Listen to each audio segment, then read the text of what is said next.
Hello प्यारे दोस्तों, कैसे हो आप सब? आज मैं आप सबको बताने जा रहा हूँ सामाजिक विज्ञान जो आपको दिया गया ना एडग्रेड बुक, तो ये क्लास 7 के लिए नई बुक जारी किया गया। आइए इसमें से मैं आपको अभी बताने वाला हूँ।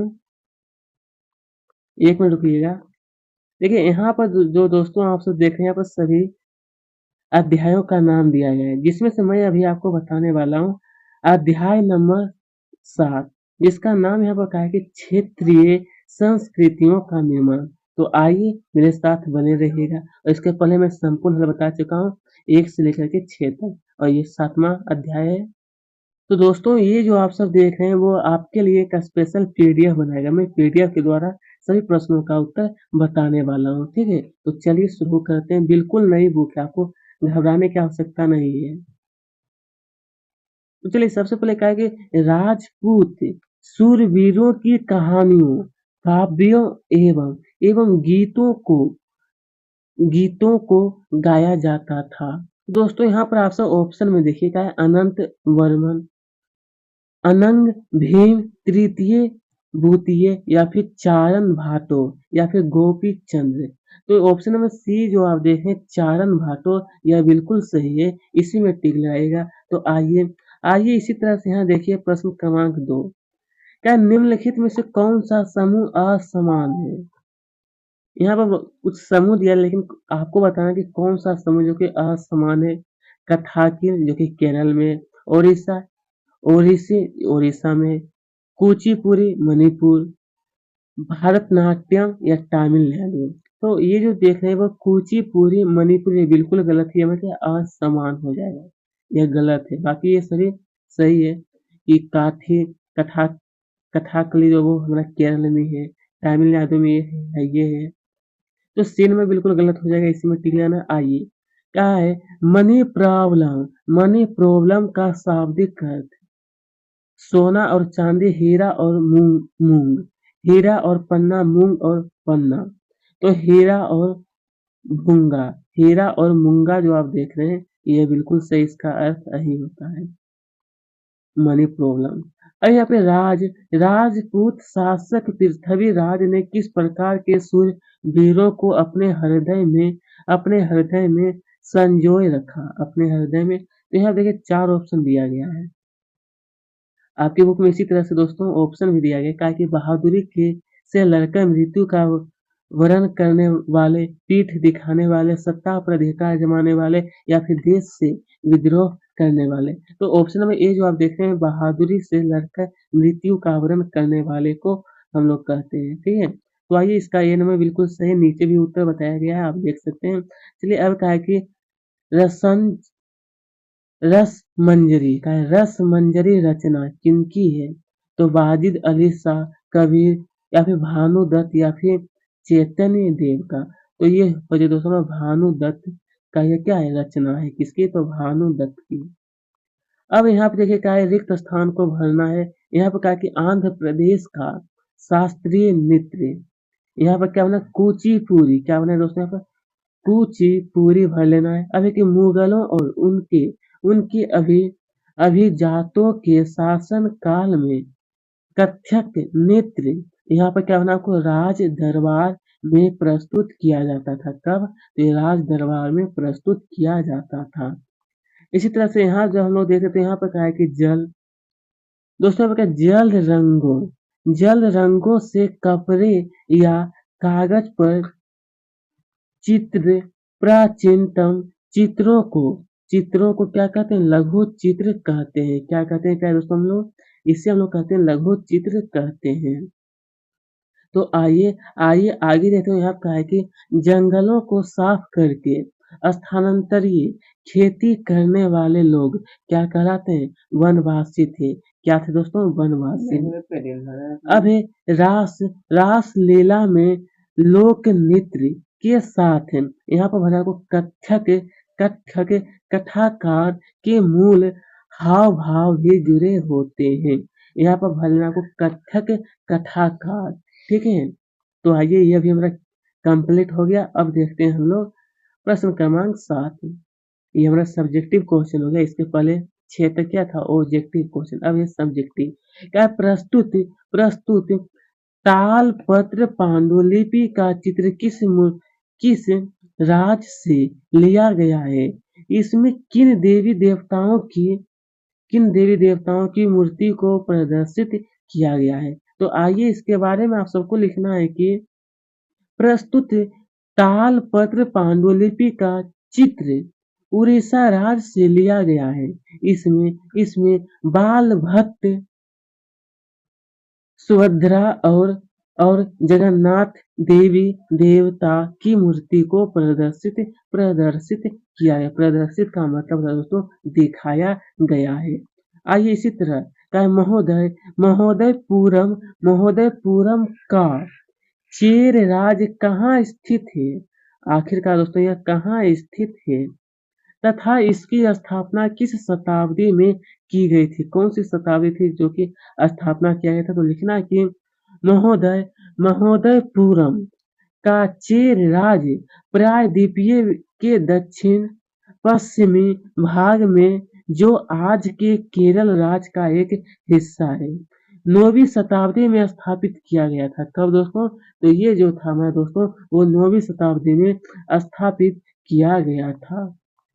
तो आइए इसी तरह से आगे देखते हैं। तो यहाँ पर क्या है कि कथक, यहाँ पर क्या है दोस्तों? कथक क्या है? कथक नृत्य किस नवाब के संरक्षण में आकर कला के रूप में उभरा तथा किन किन क्षेत्रों में संस्थापित संस्थापित हुआ वो बताना। तो लिखना कि कथक नृत्य अंतिम नवाब वाजिदुअली शाह के संरक्षण में यह एक प्रमुख कला के रूप में उभरा तथा तथा पंजाब, हरियाणा, जम्मू कश्मीर, बिहार तथा मध्य प्रदेश आदि क्षेत्रों में संस्थापित किया गया था।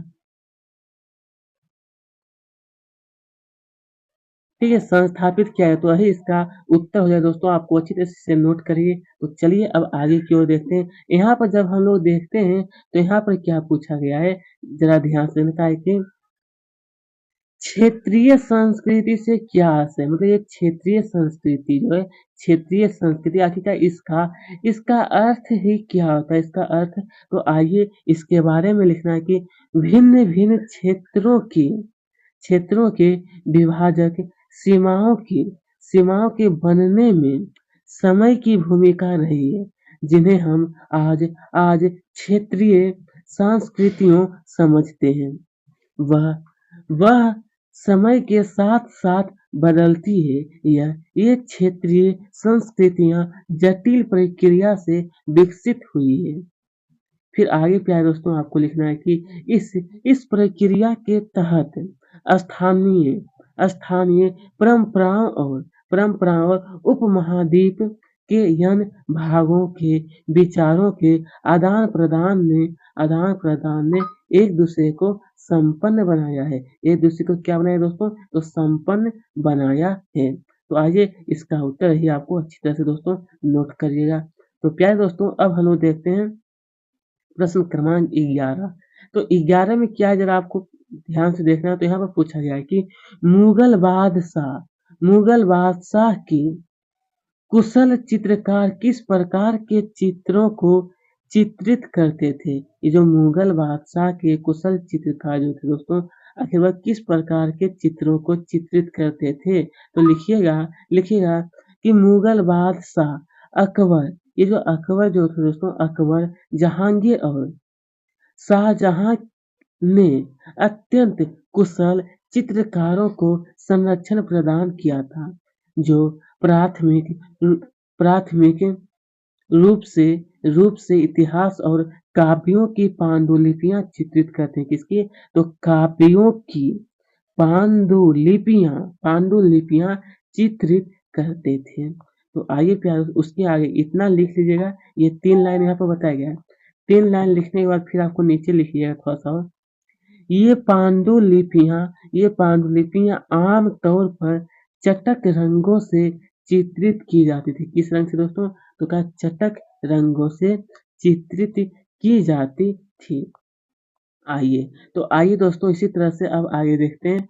तो यहाँ पर फिर हम कहा गया आगे जब हमने कहा कि दोस्तों यहाँ पर पूछा है कि लघु चित्र किसे कहते हैं?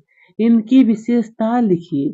आखिरकार लघु चित्र किसे कहते हैं? तो लिखिएगा लघु चित्र छोटे आकार के चित्र होते हैं जिन्हें जिन्हें आम तौर पर जल रंगों से कपड़े या कागज पर चित्रित किया जाता है।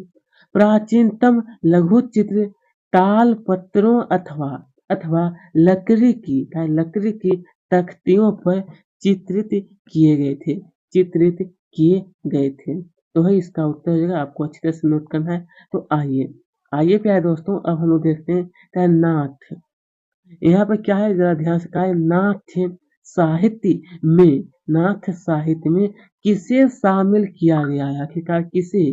तो आइए आइए इसके बारे में लिखना है कि नाथ साहित्य में मेनापति और गोपी चंद्र के गीत, धर्म, ठाकुर की पूजा से संबंधित कहानियां और परिकथाएं, लोक कथाएं और गाथाएं शामिल हैं। ठीक है, ये हो गया दोस्तों नाथ साहित्य में किसे शामिल किया गया है, जो कि यहाँ पर बताया गया है, वो आपको लिखना है।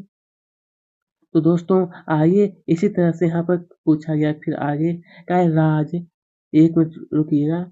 यहाँ पर क्या है, राजपूतकालीन कहानियों का चित्रण किस प्रकार का होता है? कहानियों का जो चित्रण है, तो आइए इसके बारे में लिखना है कि राजपूतकालीन कहानियों में अक्सर अक्सर नाटकीय स्थितियों और स्वामी भक्ति, मित्रता, प्रेम, सूर्य, क्रोध आदि प्रबल प्रबल संवेगों का चित्रण होता था।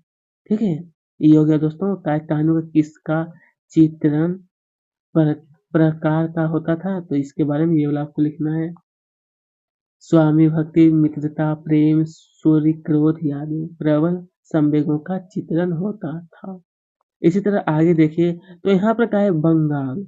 जरा ध्यान से देखना है, यहाँ पर क्या है, यहाँ पर क्या है कि बंगाल के प्रारंभिक साहित्य की 2 श्रेणियां कौन सी है, उनका वर्णन कीजिए। कहाँ पर दोस्तों? तो क्या है, बंगाल के प्रारंभिक साहित्य की 2 श्रेणियां कौन सी है? तो आइए इसके बारे में लिखना है कि बंगाल के प्रारंभिक साहित्य को 2 श्रेणियों में बांटा जा सकता है। नंबर 1 श्रेणी संस्कृति की यहाँ पर श्रेणी होगा। ठीक है, संस्कृति की श्रेणी यहाँ पर थोड़ा सा गलती है, श्रेणी है। दूसरी उसमें स्वतंत्र है। पहली श्रेणी में संस्कृत महाकाव्यों के अनुवाद, मंगल काव्य और भक्ति साहित्य जैसे गोंडीय वैष्णव आंदोलन के नेता श्री चैतन्य देव की जीवनियां आदि शामिल है। दूसरी श्रेणी में नाथ साहित्य शामिल है, जैसे मेनामती, गोपी चंद्र के गीत, धर्म, ठाकुर की पूजा से संबंधित कहानियां, परिकथाएं, लोक कथाएं तथा गाथा गाथा गीत है। ठीक है, इसके बारे में यही आपको अच्छी तरह से दोस्तों नोट करिएगा। ये प्रश्न क्रमांक क्या है, 15 का उत्तर आपको बताया गया है।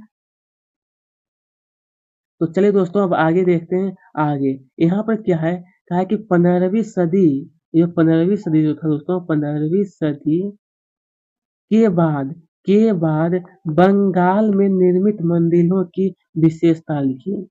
बंगाल में जो निर्मित मंदिर था दोस्तों, उसकी क्या विशेषता थी? तो आइए इसके बारे में लिखना है कि बंगाल में 15वीं शताब्दी के बाद 12 वर्षों में मंदिर बनाने का दौर जोरों पर रहा। फिर आगे लिखिएगा, आगे आपको लिखना है कि मंदिर और यानी धार्मिक भवन अक्सर उन व्यक्तियों या समूह द्वारा बनाए जाते थे जो शक्तिशाली बन रहे थे। बंगाल में साधारण ईंटों और मिट्टी गारे से अनेक मंदिर निम्न सामाजिक समूह जैसे कि कालू, घंटा, धातु, कंसारी के कारीगर यादी के समर्थन से बने थे। यादी के समर्थन से बने थे। ये हो गया दोस्तों, इसका उत्तर आपको बता चुका हूँ। तो दोस्तों ये जो हो गया प्रश्न क्रमांक 16 का उत्तर। तो दोस्तों इस अध्याय का संपूर्ण उत्तर, कंप्लीट उत्तर मैं आपको बता चुका हूँ। तो ठीक है दोस्तों, फिर से हम लोग अगले वीडियो में मिलेंगे। अगर अभी तक हमारे चैनल को सब्सक्राइब नहीं किए तो ज़रूर करें और वीडियो को भी लाइक करें। आप सबका दोस्तों बहुत-बहुत धन्यवाद।